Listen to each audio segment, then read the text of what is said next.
Hi, my name is Adam. I teach Human Biology and Applied Science.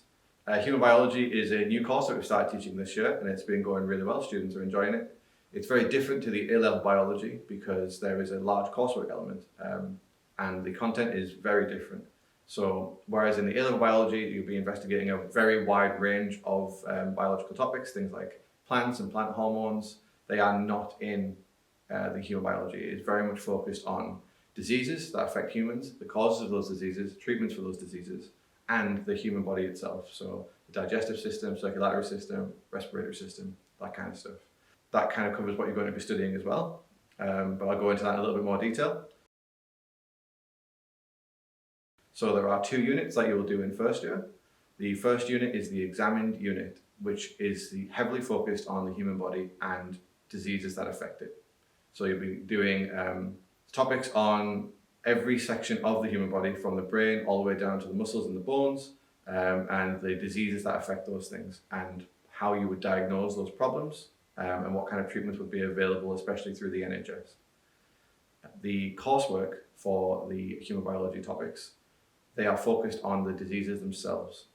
So most diseases are caused by bacteria or viruses. So in your first set of coursework, you'll be investigating the 5 different types of microorganisms that cause diseases, and doing a research project on each of them. The rest of the coursework is practical based rather than research based, and you will actually be growing those microorganisms in the lab and identifying which microorganisms you've grown, and detailing how you know that they are those organisms and how you would treat them if that was the diagnosis of a person. In terms of lessons, you're going to be having some very independent research sessions where I'm going to give you some background knowledge, some tasks to go through, and it'll be you using things like the NHS website and textbooks and revision guides to research specific diseases and specific microorganisms and produce either posters or informative PowerPoints on those things. Some of the rest of the lessons will be covered in a traditional style with a bit of forward-facing teaching, where I'm going to be at the front giving you new topics, and then we'll do some independent tasks and group work based on that. In terms of assessment, the course is 50% coursework and 50% exam. There are 4 pieces of coursework to do in the first year and 1 exam. The coursework is worth 50%, and each of those courseworks is graded as pass, merit, or distinction. Ideally, you'll be aiming for a distinction in all of your courseworks so that it lightens the load a little bit in the exam, where it'll be possible to get a distinction with a slightly lower grade in the exam if you've done really well in the coursework. The exam itself is over 2 hours long, and it is entirely on the human body and diseases that affect it.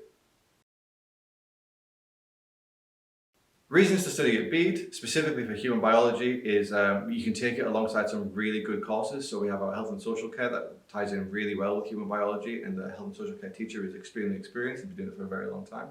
You might want to take it alongside criminology, which we also offer, or again with psychology or sociology. So the options are there for it to be part of a really interesting group of courses. Specifically for the human biology though, it's going to be taught by specialists like me in a lab just like this one, which is brand new and built specifically to teach science subjects. In terms of progression for human biology, many students are intending to finish off the course that they've started this year and move into the NHS. So working as midwives or nurses on the NHS or similar roles. A lot of people are intending to go to university to further their study and are doing things related to human biology. And there are a large group of students who are taking it alongside sports science and are intending to go into physiotherapy or fitness.